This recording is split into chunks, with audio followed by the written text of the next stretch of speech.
HGP TV offers affordable prices, convenience, and great services. Call us on 220-3660 or email us at sales@hgptv.com.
Your top stories this evening, sponsored by Courts, bringing value home. $635.5 million fire service headquarters commissioned. Joint services minimum wage to increase to $130,000, says President Ali. PM Phillips, Patterson differ on completion timeline for gas to energy project. And PPPC, almost 5 years in office and no progress on the revision Amerindian Act of 2006. HGP Nightly News begins now.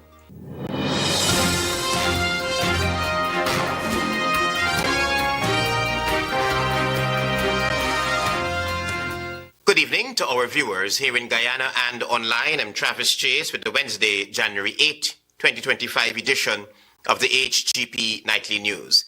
Here's what you need to know this evening. The Guyana Fire Service and Emergency Headquarters, valued at $635.5 million, was officially commissioned on Wednesday at Homestretch Avenue, alongside the commissioning of a fleet of vehicles and other firefighting appliances were also handed over to enhance the country's firefighting capabilities. Diana Cole will tell you more. President Irfan Ali, during the commissioning of the $635.5 million Guyana Fire Service and Emergency Headquarters on Homestretch Avenue, highlighted that some of the country's most significant fires have occurred in the commercial districts. He noted that areas bordered by Water Street, Church Street, South Road, and High Street have been particularly vulnerable. The scale and destruction caused by these fires necessitated the decision to position a new headquarters in close proximity to the city's commercial hub. And considering the need for a larger headquarters, we took the decision to establish a new headquarters. This location was one of the few suitable places which could be found, and we moved ahead with its construction and is completed today. The president emphasized the importance of the new headquarters as a critical step toward modernizing the Guyana Fire Service. He stressed that the facility is designed to meet the challenges associated with firefighting in Guyana. Timely response is critical to effective firefighting, as the first few minutes of a fire are often decisive in preventing loss of life and minimizing damage. The head of state outlined a 10-point plan to strengthen the fire service. The first point focused on improving the regulatory framework for fire prevention, including stricter enforcement of fire safety standards. Additionally, stiffer penalties will be imposed for non-compliance, sending a clear message that the importance of adhering to fire safety standards is non-negotiable. Meanwhile, Acting Chief Fire Officer Gregory Wickham described the commissioning of the headquarters as a historic milestone for the Guyana Fire Service. The continuous backing you have provided allow us to effectively be able to reach those communities that prior to this year would have been unreachable. The Guyana Fire Service has also received 40 new pickups valued at $910 million and 3 ambulances worth $60.8 million. Additional equipment which will be delivered includes a fireboat, 13 water bowsers, 8 water tenders, and 1 telescopic firefighting vehicle, bringing the total investment to $2.8 billion. The modern facility boasts 8 fire tenders and 6 emergency medical service EMS ambulances. It also features male and female barracks, a kitchen, a laundry area, officers' living quarters, a gym, a day room, offices, and EMT rooms. The new headquarters will house 29 administrative officers, a control room with a tower, a conference room, 4 barracks, 2 kitchen, a generator room, 3 storage rooms, an appliance bay, and a parking lot, ensuring greater efficiency and preparedness for the Guyana Fire Service. Tiana reporting for the HGP Nightly News. Meanwhile, Commander-in-Chief of the Armed Forces, President Irfan Ali, announced an increase for minimum wage officers of the joint services. Here again is Tiana Cole. Joint services officers who receive a minimum wage will now benefit from a salary adjustment, taking their salaries to $130,000 monthly. This announcement was made by President Irfan Ali at the commissioning of the Guyana Fire and Emergency Head Office on Homestretch Avenue. The announcement follows a series of financial benefits for members of the joint services, including a 10% retroactive salary increase, a 1-month bonus, and a $100,000 cash grant for citizens.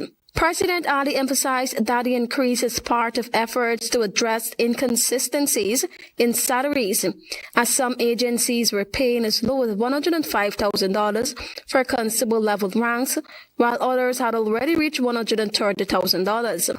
I've spoken to the Minister of Finance, and I've asked that he ensure that every rank in the Guyana, in the joint services, that is at the constable level, that every rank be paid a minimum salary of $130,000. This adjustment aims to establish consistency and fairness across the board. With these measures, the President hopes to attract more individuals to join the fire service and other arms of the joint services, ensuring a robust and dedicated team to protect and serve the nation. President Ali reiterated his commitment to improving the lives of members of the joint services through targeted initiatives. We have your best interest at heart because we ask for your best too. We ask you to give of your best to our country, and we will give and the country will invest in you. Tiana reporting for the HGP Nightly News. The Georgetown Mayor and City Council is divided over a proposed salary increase for its 502 employees amid financial instability and lower than expected revenue collection. Carice Gonzalez is on this story. A potential salary increase for the 502 staff in the employ of the Georgetown Mayor and the City Council for the years 2024 and 2025 has become a contentious issue. The debate among council members heated up largely due to the city's unpredictable revenue flow. Currently, the total wage expenditure for the municipality is about $1.4 billion, with additional costs tied to employee-related expenses surpassing $226 million. City Treasurer Ugochi Orgista proposed a limit to any salary increases to the year 2024. Whatever increase we decided in 2024, we increased the salary from January of 2025 and paid retroactive, and more on 2025 increase until we bring in enough revenue. If the council were to approve a 10% salary increase, it would result in an extra $8.5 million in monthly expenses. A modest 6.5% increase would still add around $5.56 million monthly. Additionally, council members from the People's Progressive Party Civic PPPC, notably Councillor Stephen Jacobs, have strongly advocated for an increase, arguing that the workers are entitled to better compensation for their contributions. But I, for one, believe that the administration and all the members, the entire employee section of the main city council, they deserve an increase. The increase should not be placed to the lower end employees. It should be fair and equitable. On the flip side, Councillor Troy Garraway from a Partnership for National Unity, APNU, voiced concern about the feasibility of such raises given the city's financial instability. While acknowledging the importance of fair wages, Garraway highlighted that the city's finances are not currently in a position to support additional payroll burdens. I think that each and every office in council deserves a raise. But we cannot come here and simply say we're going to give a raise when we don't know where the money comes from. In May of this year, when the council goes cash up and can pay you salary, it is those very same officers and the very same councillors that are saying them and going to go on the middle. The city's revenue performance in 2024 has been inconsistent, with 92% of expected market fees and 91% of container fees collected.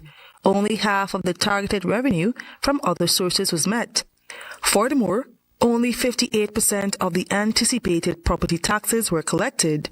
In total, the revenues from market and container fees along with other sources amounted to $803.2 million, while property taxes contributed to $1.297 billion.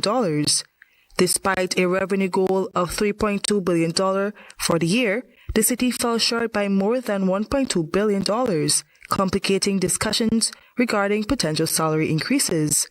I am Carice Gonzalez reporting for the HGP Nightly News.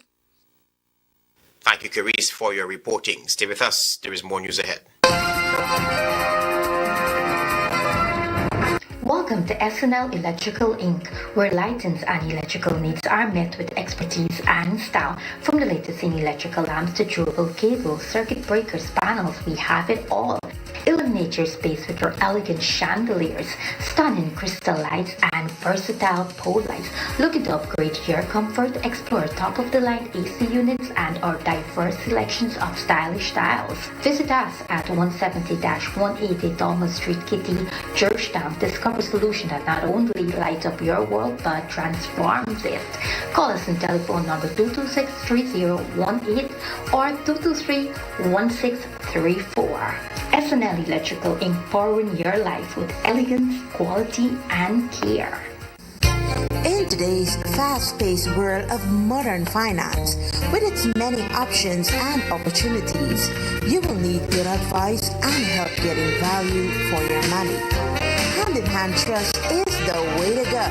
From owning your own home or business with our residential and commercial mortgages to drive a new car with a vehicle loan, we'll help you realize your dreams. You can also access investment deposit accounts, share brokerage services, personal trust, thrift and pension plan trusteeship, property management, investment portfolio management, safe deposit boxes, the convenience of our Cambio, Western Union, and Bill Express services. Hand-in-Hand Trust for financial services and more. Helping you get the most out of your financial resources and your life. Krishna Rock Establishment. No job is too small or too large. We specialize in all types of fabricating, machinery, excavator repairs, rice fill pumps, and hydraulic hoses. Visit us at Lot 113, Block CC Monrepo, East Coast, Demerara, or call 220-9624, 616-9416, or 619-7880. At Krishna Rock Establishment, no job is too small or too large.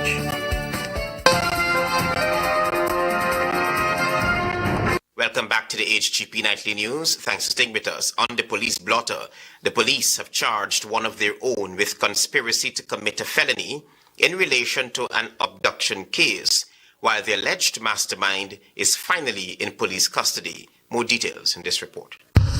The long arm of the law has finally caught up with 29-year-old Okima Arak Brummel. After being on the run for more than 3 months, police arrested Brummel Wednesday morning along the Linden Highway. Last October, police had issued a wanted bulletin for Brummel in connection with the abduction of Aurora Gold Mining Incorporated employee Kevin Fitkow. Police have accused Brummel of being among 3 men claiming to be members of the Special Organized Crime Unit and abducted Fitkow from outside the Giftland Mall and took him to his home where he was forced to hand over $9.5 million. According to the police, Brummel of Bel Air Springs was identified from CCTV cameras as one of the men who abducted Fitkow on October 10. According to a statement from the police, the 31-year-old operations supervisor attached to Aurora Gold Mining Incorporated reported that at around 12:30 hours on October 10 last, 3 men held him against his will in the compound of Giftland Mall. The men took him to his home at Providence, East Bank, Demerara, where he was forced to hand over $9.5 million. They did not physically harm him, but escaped. Police investigators were told that the following day, the same men revisited Fitkow in a police car and demanded more money, which he did not have. Meanwhile, Police Lance Corporal Delon Young has been charged with conspiracy to commit a felony in relation to the abduction of Fitkow. He appeared at the Sparendam Magistrates Court before Magistrates Clive Nurse and was placed on $40,000 bail. The matter was adjourned to February 2025. The other rank involved in the abduction is expected to be charged under the Disciplinary Act for the unauthorized use of the Guyana Police Force's vehicle. Travis Chase, HGP Nightly News. In an update on the Wales Gas to Energy project, Antonio Day tells us that Prime Minister Mark Phillips has assured that the highly anticipated initiative will come into effect by the 3rd quarter of this year. The 3rd quarter, I'm advised, the 2025, we'll start evacuating power from the gas to energy site. That was Prime Minister Brigadier Retired Mark Phillips during a recent year-end briefing. The Wales Gas to Energy project, which falls under the purview of the Office of the Prime Minister, is expected to reduce electricity costs by 50%. According to PM Phillips, most of the requisite equipment to support the technical component of this project are already on the ground. Many of the equipment is already in country and some of them are on the way to Guyana. Earlier this year, Winston Brassington, head of the GTE's Project Task Force, stated that at the end of 2025, the possible time frame for this undertaking. Brassington claimed that supply chain snags and construction delays are among the many reasons for the timeline postponement. The pipeline, Power NGL natural gas liquids, plant and transmission line substations make up the three parts of the GT project.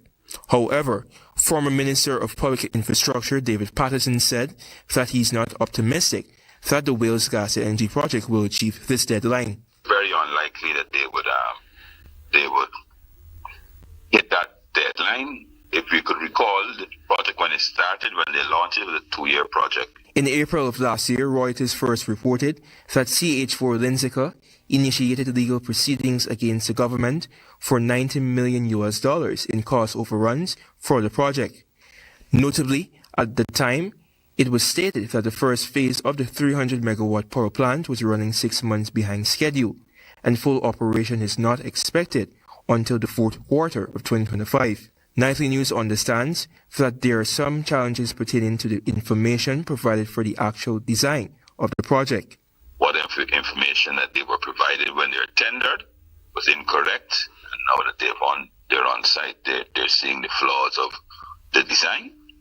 So what that means is that they have to make adjustments to designs if they haven't made it before, but that's additional cost. Antonio Day reporting for the HGP Nightly News. Our developing story this evening: with almost 5 years in office, the Ministry of Amerindian Affairs is yet to complete the revision process for the Amerindian Act of 2006. The story from Antonio Day.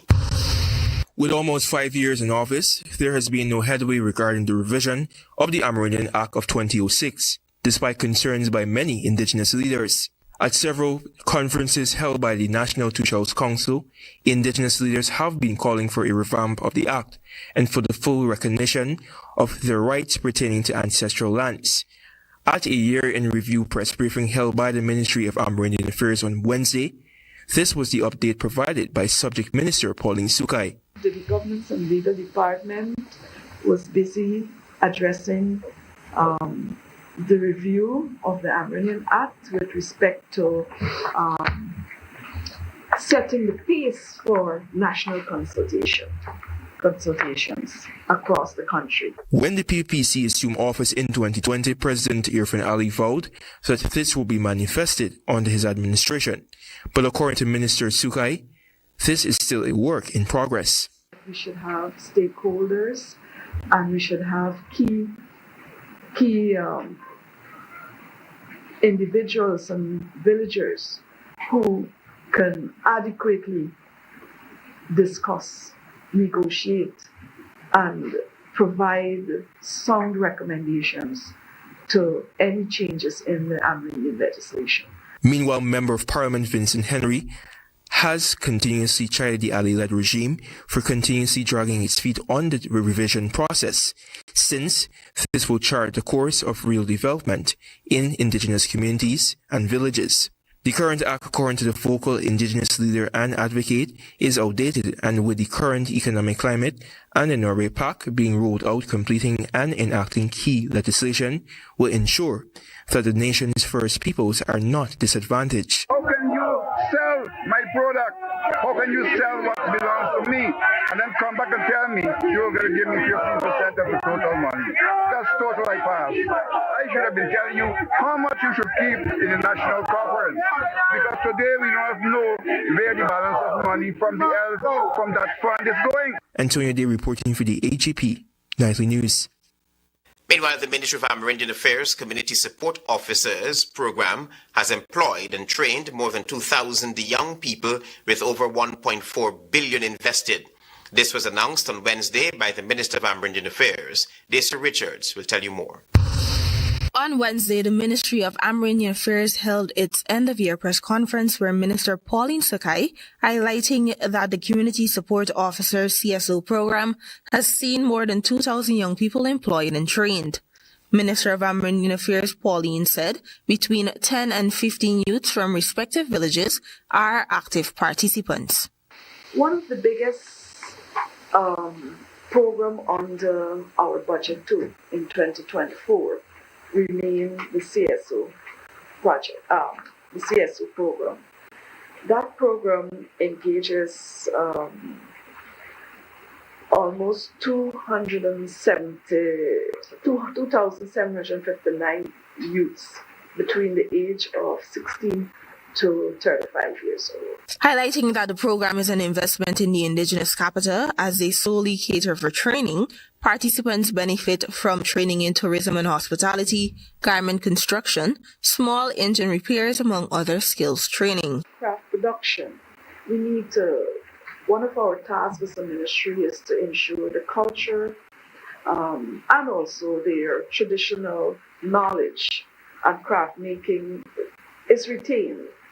So we supported the training of 40 young people in craft making. With Guyana on a journey to food security, the minister expounded that youths have also been trained in shade house management. The Amerindian communities have also once shade houses, and they've invested in last year 111 shade houses. Over 2 years, 111 shade houses, which are being assembled as we speak. CSOs are also benefiting from a stipend totaling in excess of $1 billion.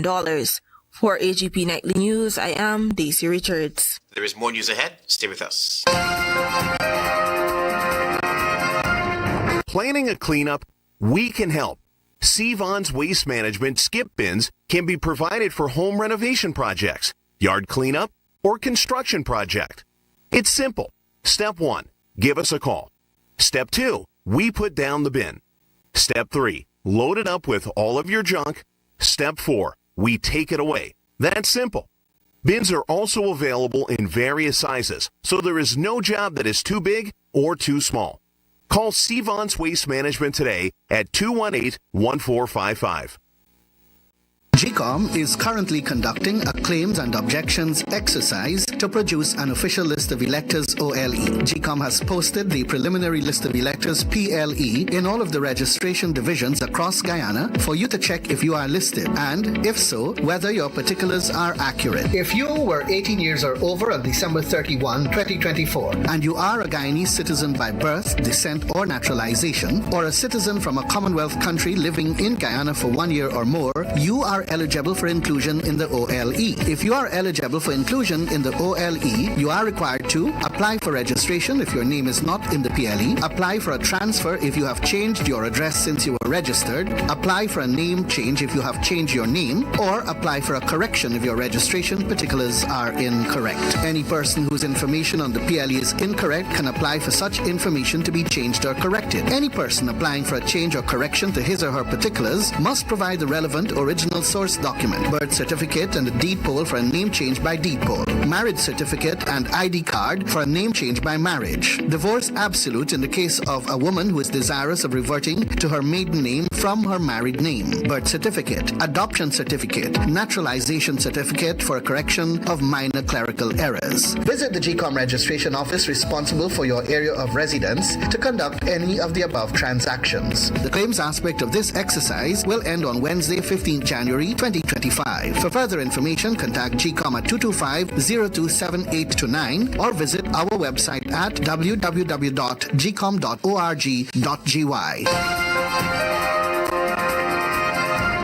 Thank you for staying tuned to the HGP Nightly News. The Ministry of Labour, in collaboration with the Ministry of Education, is set to launch a new program aimed at equipping secondary school and the University of Guyana students for the workforce. You'll hear more from Caris Gonzalez. The Ministry of Labour is set to collaborate with the Ministry of Education to launch a new initiative aimed at preparing secondary school and University of Guyana students for the world of work. Minister of Labour Joseph Hamilton announced that the program will specifically target secondary school students in grades 10 and 11, as well as university students. This initiative follows concerns over the lack of job readiness among students, despite strong academic performances. No fault of theirs. We are not preparing them for employment. Therefore, we have to do a program where we go into the schools with the Ministry of Education. The program aims to bridge the gap between academic achievement and employment readiness, and the sessions will include training and seminars. We hope to have some pilot programs in the first instance in different regions and hope to have long-term engagement. I have seen CVs, the top is at the bottom is at the top.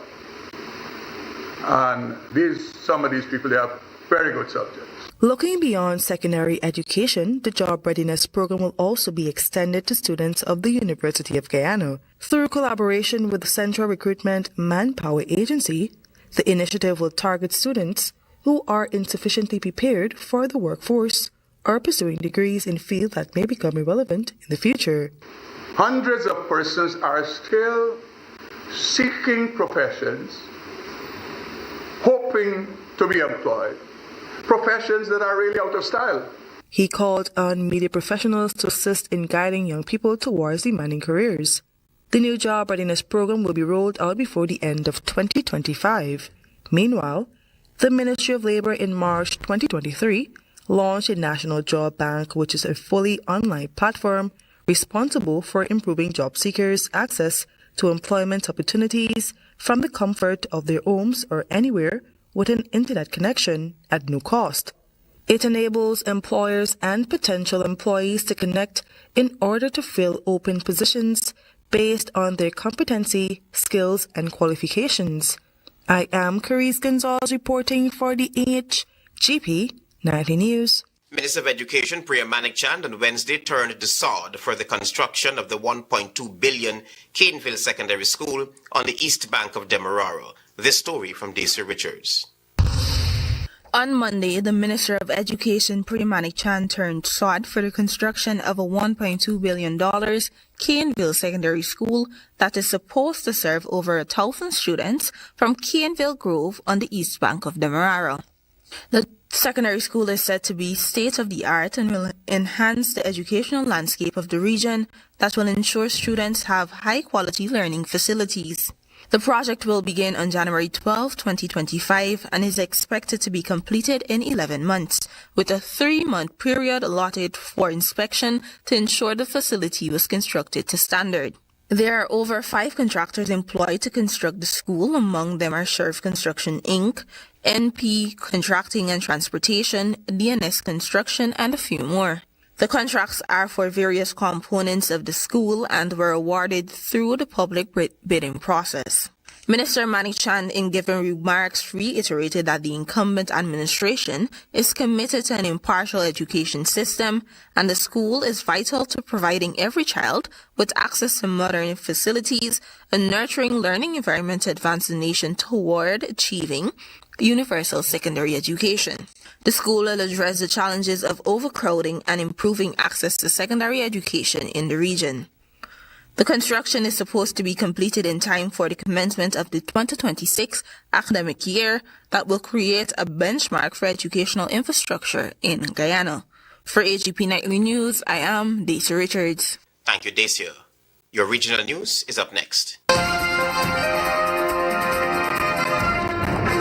GCOM is currently conducting a claims and objections exercise to produce an official list of electors, OLE. If you were 18 years or over on December 31, 2024, and you're a Guyanese citizen by birth, descent, or naturalization, or a citizen from a Commonwealth country living in Guyana for 1 year or more, you are eligible for inclusion in the OLE. GCOM has posted the preliminary list of electors, PLE, in all of the registration divisions across Guyana for you to check if you are listed and, if so, whether your particulars are accurate. You can object to anyone who you believe does not qualify for inclusion in the OLE. To do so, you must be listed in the same divisional list as the person you are objecting to. You must visit the GCOM registration office responsible for your area of residence to make an objection.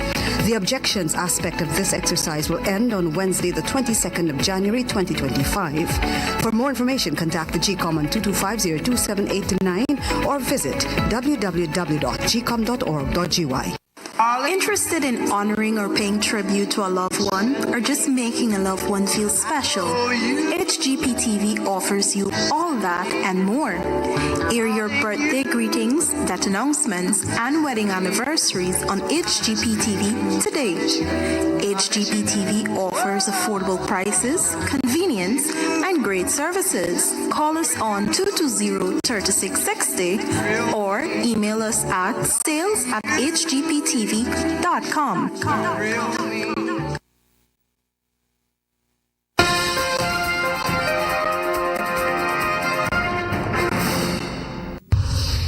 Good evening and welcome to Wednesday's edition of the Regional News.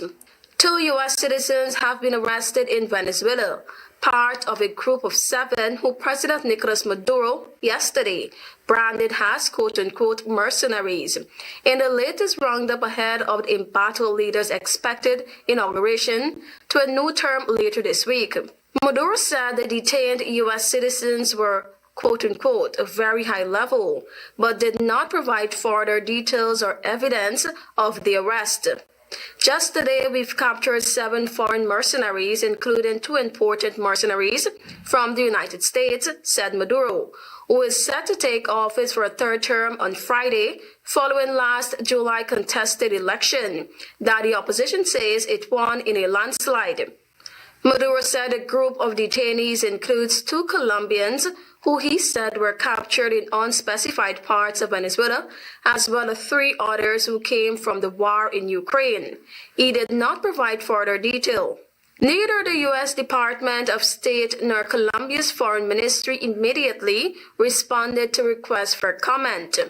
A Venezuelan rights group have warned of a revolving door of prisoners with fresh detentions coming in even as older prisoners are released, including arrest of foreign nationals. In late 2023, Venezuela's government released dozens of prisoners, including 10 Americans, after months of negotiations between Caracas and Washington, while the U.S. released a close ally of Maduro, Colombian businessman Alex Saab. At least 5,601 people were killed in gang violence in Haiti last year, marking a dramatic increase over 1,000 deaths compared to 2023. The Office of the United Nations High Commissioner for Humanitarian Rights reported January 7. A further 2,212 people were injured and 1,494 were kidnapped, highlighting the country's escalating crisis. These figures alone cannot capture the absolute horrors being perpetrated in Haiti, but they show the unremitting violence to which people are being subjected, said Volker Turk, UN High Commissioner for Human Rights. One of the most shocking incidents occurred in early December when a gang massacred at least 207 people in Port-au-Prince. Victims were accused of causing the gang leader's son's death through alleged voodoo practices. The violence has displaced over 700,000 people within Haiti, with half of them being children. Many live in overcrowded makeshift shelters in Port-au-Prince, such as schools, churches, and government buildings, often with little to no access to basic services like food and healthcare. These camps located in gang-controlled areas are also dangerous for humanitarian aid workers. Women and girls face heightened vulnerability in these shelters where sexual violence, including rape, is frequently used as a tactic to control access to humanitarian resources. According to a July 2024 UN report, 90% of the women in these shelters lack income and are often forced into prostitution to secure necessities like food, water, and safety. Wildfires erupted across Los Angeles on Wednesday, forcing thousands to flee as flames consumed homes and left chaos in their wake. The Eaton fire, which ignited Tuesday evening near a nature preserve, spread rapidly, prompting an urgent evacuation of a senior living center. Staff had to wheel dozens of residents, some over 100 years old, down the street to safety as embers fell and the night sky glowed red. Panicked residents abandoned their vehicles on clogged roads, fleeing on foot with pets and belongings. The fire ferocity blocked emergency vehicles, forcing authorities to use a bulldozer to clear a path. Elsewhere, a third wildfire broke out late Tuesday, triggering evacuations in the San Fernando Valley. Meanwhile, utility crews struggled to access higher elevations to refill water tanks. The cause of all three wildfires remain under investigation as authorities grapple with the widespread destruction. Thank you for watching. I am Tiana Cole.